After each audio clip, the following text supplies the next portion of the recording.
Halo teman-teman, kembali dengan saya lagi Felix, dan pada kesempatan kali ini saya akan membahas kelanjutan dari kisah Sun Wukong Sang Kera Sakti dalam Donghua yang berjudul Sising Chi season keempat.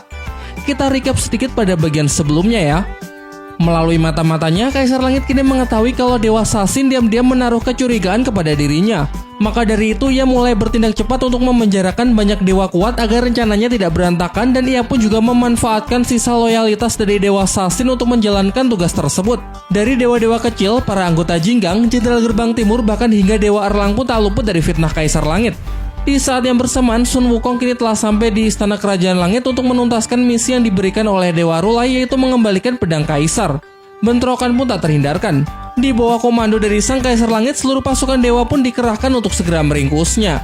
Tetapi seperti biasa, sebelum kita mulai pembahasannya, saya akan selalu memberikan peringatan spoiler warning bagi kalian yang belum dan ingin menyaksikan Donghuanya secara langsung, karena konten kali ini jelas akan mengandung banyak spoiler. Dan baiklah, kalau kalian sudah siap, mari kita mulai.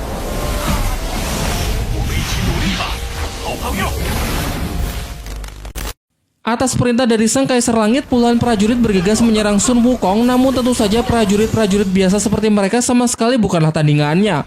Sampai tiba salah seorang anggota dari ke-8 Jinggang maju yang nampaknya cukup memberikan damage. Tiga anggota Jinggang mencoba untuk menyerangnya secara bersamaan, tetapi sudah jelas ketiganya masih belum cukup mampu untuk menandingi Sang Iblis Kera. Namun tidak lama setelah menyombongkan diri, Wukong dikejutkan dengan serangan tali penyegel yang dirilis oleh salah seorang anggota Jinggang wanita. Si wanita mengungkapkan bahwa segel talinya hanya sanggup menahannya sementara waktu, sehingga ia segera menyuruh rekan-rekannya untuk memanfaatkan kesempatan ini. Belum juga sempat mendaratkan pukulan, segel tali pun seketika hancur dan langsung menghempaskan mereka semua. Dalam wujud transformasi kera raksasanya, kini Sun Wukong akan menjadi jauh lebih buas dan kekuatannya juga telah meningkat hingga beberapa kali lipat. Namun pada saat yang bersamaan terlintas pesan dari gurunya untuk tidak menyakiti orang yang lebih lemah, sehingga secara perlahan Sun Wukong pun mulai mencoba untuk mereda emosinya. Ia tahu persis bahwa sebenarnya dewa-dewa yang menyerangnya ini tidak memiliki niat jahat, melainkan hanya tunduk kepada perintah Kaisar Langit yang sedang dirasuki oleh jiwa kegelapan. Maka dari itulah ia tidak ingin memberikan serangan yang mematikan kepada mereka mengingat pesan dari gurunya tersebut. Hal ini pun juga disadari oleh anggota Jinggang wanita. Ia mengatakan kalau Sun Wukong jelas-jelas memiliki kesempatan untuk membunuh mereka, namun lebih memilih untuk menjauhkan mereka dari pusat amukannya. Tidak ingin buang-buang waktu, Sun Wukong pun merilis tongkat emasnya untuk menghancurkan satu persatu armada perang dari Kaisar Langit. Akan tetapi kali ini ia harus berhadapan dengan dewa yang jauh lebih kuat ketimbang ke-8 Jinggang. Ialah Guang Mutian, Sang Jenderal Gerbang Barat, pemilik kekuatan guntur. Tanpa basa-basi, ia langsung menyerang Sun Wukong dengan salah satu teknik terkuatnya yang bernama Drum Ledakan Halilintar. Sementara Sang Kaisar Langit pun mulai angkat bicara terkait amukan Sun Wukong. Ia mengatakan bahkan setelah dijatuhi hukuman mati masih belum cukup untuk membuat si kera iblis menyadari seluruh kesalahannya. Dulu ia sudah berbaik hati berniat mengangkat derajat Sun Wukong dengan cara memberinya misi mulia untuk mengambil kitab suci. Namun bukannya berterima kasih, Sun Wukong justru berulang kali melawan dan mengacaukan kerajaan langit, bahkan tidak menunjukkan penyesalan sedikit pun. Sehingga kini sebagai pemimpin tertinggi di kerajaan langit, tentu ia tidak akan membiarkan kera iblis tersebut melakukan kejahatan lagi dengan memenjarakannya untuk selamanya. Mendengar omong kosong dari Kaisar Langit membuat Sun Wukong menjadi semakin emosi. Ia jelas tahu kalau Kaisar Langit ini sedang berpura-pura baik, namun tidak akan ada gunanya terus beradu mulut, sehingga Sun Wukong ingin bertarung melawannya secara langsung. Ia maju dan langsung mengayunkan tongkat emasnya untuk menghantam Kaisar Langit. Namun sayang belum sempat serangannya mendarat, Jenderal Gerbang Utara yang ternyata juga memihak sisi kegelapan merilis teknik segel untuk membatasi seluruh pergerakan Sun Wukong. Bahkan dikatakan semakin Sun Wukong berusaha untuk melepaskan diri, maka segelnya justru akan mengekangnya semakin kuat. Belum cukup dengan hal itu, Jenderal Gerbang Barat kembali menyerangnya menggunakan teknik halilintar yang sanggup membuat tubuh iblis kera raksasa tersebut terlempar jauh. Di saat yang bersamaan, para anggota Jinggang sudah bersiap untuk melancarkan serangan berikutnya. Keenamnya kompak maju bersama dan secara bergantian menghajar Sun Wukong secara bertubi-tubi. Namun tentu saja serangan-serangan tersebut masih jauh dari kata cukup untuk bisa membunuh sang kera iblis. Sun Wukong kembali merubah wujudnya ke kondisi semula sambil mengejek bahwa serangan barusan sama sekali tidak terasa. Dan bukan cuma besar di mulut, tetapi Sun Wukong benar-benar telah membuktikan ucapannya dengan keberhasilannya mendominasi jalannya pertarungan meski cuma seorang diri. Namun ia sambil terus meyakinkan para dewa tersebut bahwa mereka telah salah sasaran karena yang harusnya mereka lawan bukanlah dirinya, melainkan adalah Kaisar Langit yang sudah dirasuki oleh jiwa kegelapan. Perkataan dari Sun Wukong sempat membuat para anggota Jinggang berpikir sejenak. Namun tanpa adanya bukti yang kuat, tentu saja mereka juga tidak akan percaya begitu saja kepada kera iblis yang dulu pernah mengacaukan kerajaan langit. Tidak lama selang waktu berlalu, kelopak bunga merah muda terlihat mendekati Sun Wukong, pertanda bahwa Dewa Assassin juga sudah mulai turun tangan untuk meringkusnya. Sebuah teknik segel bernama dentingan 8 cermin Dewa Assassin rilis yang tepat diarahkan kepada Sun Wukong, dan hanya dalam sekejap teknik tersebut berhasil mengekangnya. Sun Wukong yang kini telah berhasil ditangkap, kemudian Dewa Assassin serahkan kepada Sang Kaisar Langit untuk segera dihakimi atas semua kesalahannya. Dikarenakan Sun Wukong kini telah berhasil diringkus, Dewa Assassin pun menyarankan agar Kaisar Langit segera memberikan titah untuk menarik mundur seluruh pasukan. Namun mulai dari sinilah Sang Kaisar Langit mulai menunjukkan sisi kegelapannya. Pertama, ia memuji loyalitas dari Dewa Assassin karena sudah bersedia untuk mengabdikan dirinya untuk Kerajaan Langit. Tambahnya, posisi Dewa Assassin sebagai dewa kelas atas memang tidak akan pernah tergantikan. Tetapi untuk urusan menarik mundur pasukan dan armada perang, Kaisar Langit tidak sependapat karena inilah langkah terakhir untuk menyelesaikan seluruh rencananya selama ini. Dan benar saja, terlihat orang-orang yang berada di atas armada perang ternyata bukan lagi para dewa pasukan langit, melainkan para bawahan Kaisar Langit yang juga merupakan jiwa-jiwa kegelapan. Sebagai dewa kelas atas yang memiliki loyalitas tinggi, Kaisar Langit pun meminta agar Dewa Assassin mau berpihak di sisinya dalam rencana besar mengatur ulang Kerajaan Langit. Dan bersamaan dengan pernyataan tersebut, para jiwa kegelapan pun terlihat mulai berani untuk menunjukkan eksistensinya. Yang pertama di sepil ada jiwa kegelapan yang bernama Tian Daoxing. Dilanjutkan dengan iblis pengguna racun yang diketahui bernama De Sasing, serta ada juga jiwa kegelapan berwujud wanita burung yang bernama De Guangxing. Jenderal Gerbang Barat yang memang tidak tahu apa-apa pun merasa kebingungan lalu mempertanyakan hal ini kepada Jenderal Gerbang Utara, karena bagaimana bisa ada begitu banyak jiwa kegelapan yang seenaknya berkeliaran di Kerajaan Langit. Namun Jenderal Gerbang Utara malah tersenyum gembira karena ia ternyata juga sudah menjadi bagian dari pihak jiwa kegelapan. Kaisar Langit kemudian menambahkan bahwa Kerajaan Langit dahulu memang sangat membenci jiwa kegelapan, tetapi kini waktu telah berubah karena harus ada revolusi baru di Kerajaan Langit agar para dewa memiliki tampilan yang baru secara total. Dan dengan ini ia pun mendeklarasikan dirinya sebagai Kaisar Kegelapan yang akan memimpin Kerajaan Langit yang baru. Bersamaan dengan itu, aura kegelapan pun langsung menyebar dengan cepat menyelimuti seluruh area Kerajaan Langit. Dan di saat yang bersamaan pula, para dewa pun akhirnya mulai sadar bahwa ternyata Sun Wukong memang sama sekali tidak berdusta. Masih dengan melanjutkan pidatonya, Kaisar Kegelapan meminta agar para dewa tidak perlu panik karena ia akan segera memimpin mereka semua ke arah yang jauh lebih baik dengan menjadikan Kerajaan Langit menjadi jauh lebih besar.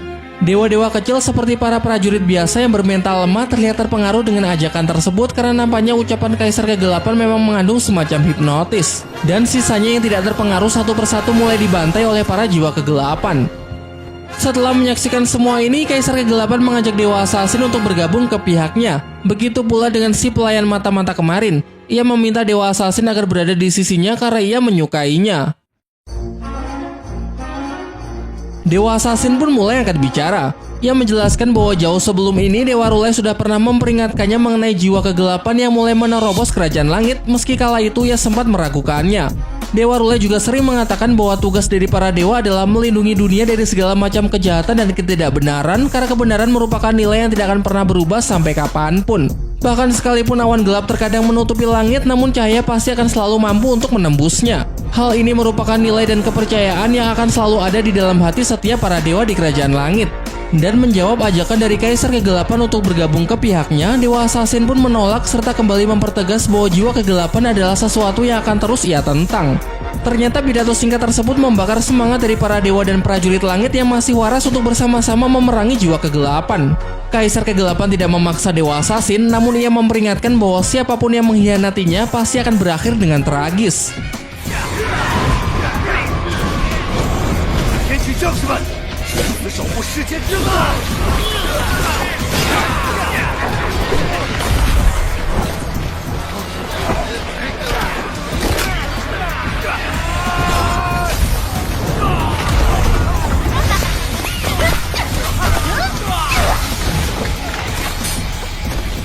Dalam pertempuran yang sedang berlangsung, salah satu jiwa kegelapan yang bernama Desasing menantang Jenderal Gerbang Barat untuk berduel 1 lawan 1. Ia terlihat sangat yakin bisa mengalahkan dewa berkekuatan guntur tersebut dengan harapan bisa menggantikan posisinya sebagai anggota 4 Dewa Jenderal Gerbang yang baru.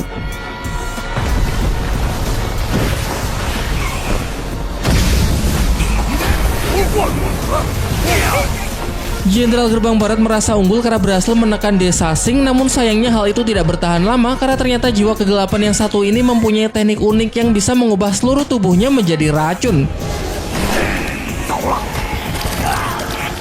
Di sisi yang lain, keadaan dari para Jigang pun juga tidak lebih baik.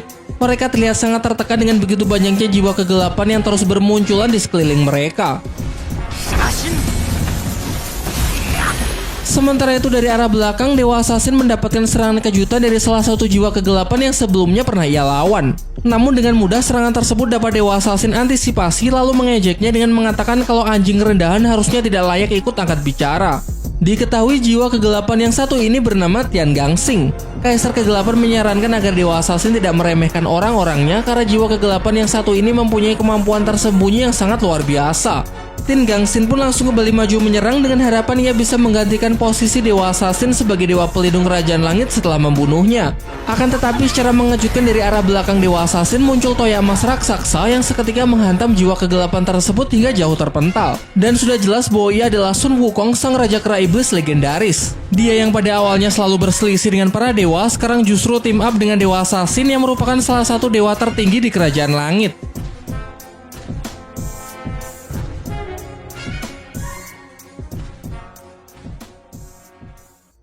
Sin kemudian beralih memperlihatkan kondisi dari rombongan Tang Zanzang yang tengah berjuang melindungi api penyucian dari kakek Nacha, sang legenda naga. Ternyata pukulan keras dari Tang Zanzang masih belum cukup kuat untuk bisa menjatuhkannya. Keadaan pun semakin buruk karena kini banyak jiwa-jiwa kegelapan yang kembali bermunculan. Namun meski keadaan sama sekali tidak menguntungkan, Guru Tang tetap berusaha memberikan semangat kepada semua agar terus berjuang.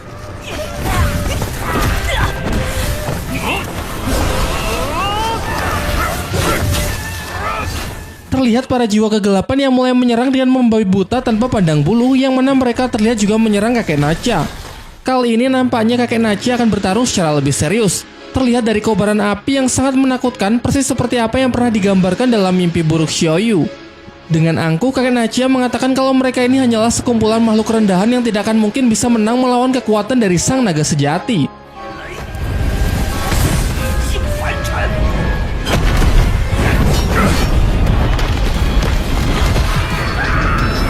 Dan benar saja, kakek Nacha merilis salah satu teknik terkuatnya yang ia sebut pembersihan dunia fana.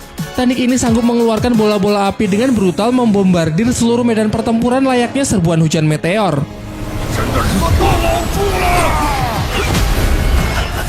Tidak akan baik jika terus seperti ini, sehingga tim Guru Tang bergegas maju untuk melancarkan serangan kombinasi. Dengan kekuatan naganya, Aosha dapat sesaat mengunci pergerakan dari kakek Nacha, sementara Guru Tang sudah siap merilis teknik pukulan yang mengincar titik-titik terlemah pada tubuh target. Serangan tersebut cukup kuat untuk memukul mundur kakek Nacha hingga menghantam bebatuan, meski di saat yang bersamaan pihak Tang Zanzang juga sudah mencapai batas dari kekuatannya. Sayangnya ini masih jauh dari kata berakhir. Kakek Nacha pun kembali bangkit dan naasnya kali ini Aosha yang lengah menjadi sasarannya. Lengan kirinya pun hancur akibat serangan tajam barusan sehingga membuatnya kini terluka sangat parah dan juga kehilangan banyak darah.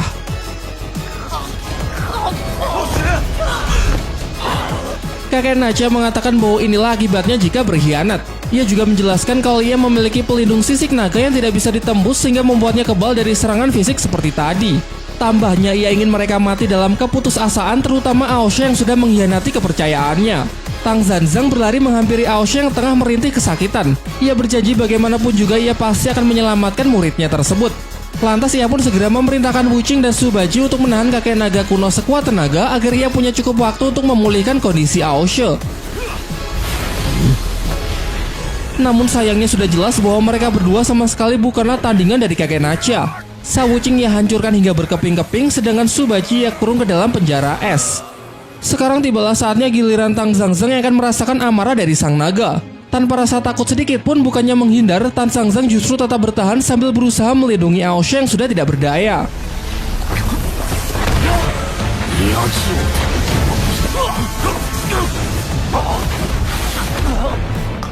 Tang Zanzang sebenarnya memiliki teknik bernama Sutra Hati Taozem yang mampu menahan kekuatan dari jiwa kegelapan. Namun teknik ini sama sekali tidak berguna di hadapan naga, terlebih lagi untuk melawan naga yang sekuat ini. Kakek Nachia dengan sombong menjelaskan bahwa ia adalah makhluk yang paling sempurna, lebih kuat dari manusia, iblis, bangsa Ashura maupun dewa sekalipun. Mencoba untuk melawannya adalah tindakan yang benar-benar bodoh karena sama saja dengan bunuh diri. Di saat yang bersamaan, Subaji yang telah berhasil bebas dari penjara es bergegas kembali bergabung dengan Guru Tang sambil mempertegas bahwa ia akan terus berjuang bahkan hingga titik darah terakhir.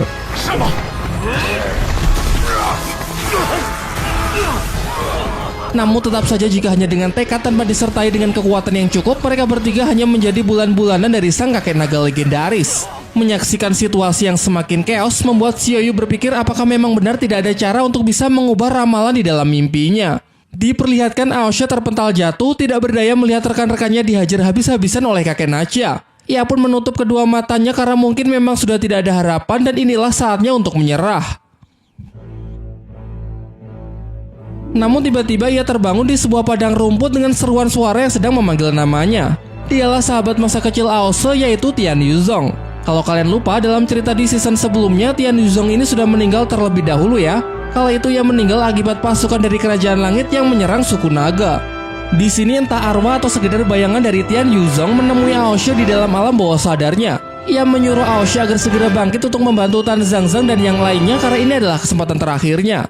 Selama hidupnya, Aosha sudah berulang kali melewatkan banyak kesempatan, jadi apakah kesempatan ini akan ia abaikan begitu saja?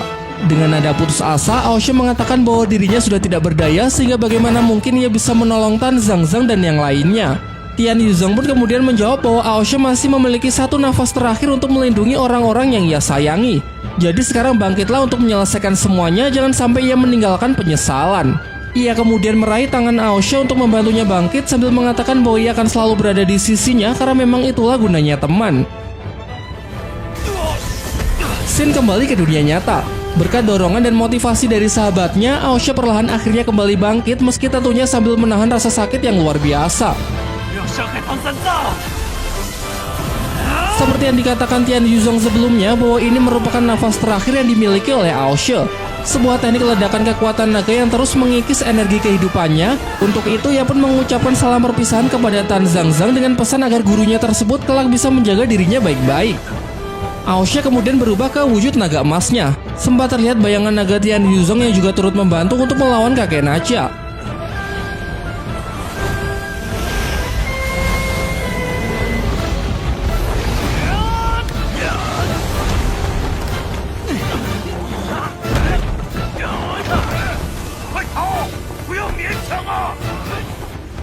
Sadar bahwa sekuat apapun ia menyerang tidak akan bisa membunuh musuh, Aosha pun berniat untuk membawa kakek Nachia bersamanya jatuh ke dalam jurang tanpa dasar untuk selama-lamanya. Dikatakan bahwa siapapun yang jatuh ke dalam ujung jurang maka tidak akan pernah bisa kembali. Uniknya, Xiaoyu yakin bahwa peristiwa ini tidak pernah muncul di dalam mimpinya, yang mana hal ini berarti dengan tekadnya yang kuat, Aosha sudah berhasil mengubah takdir. Tidak disangka ternyata Tan Zhangzhang memutuskan untuk menyusul Aosha terjun ke dalam jurang tak berdasar karena ia tidak rela jika harus kehilangan seorang murid lagi. Yang kemudian juga disusul oleh Subaji dan Sabucing. Bai Lang pun sebenarnya juga berniat ingin menyusul mereka, namun ia mengurungkan niatnya tersebut karena di sini masih ada Xiaoyu yang masih harus ia lindungi.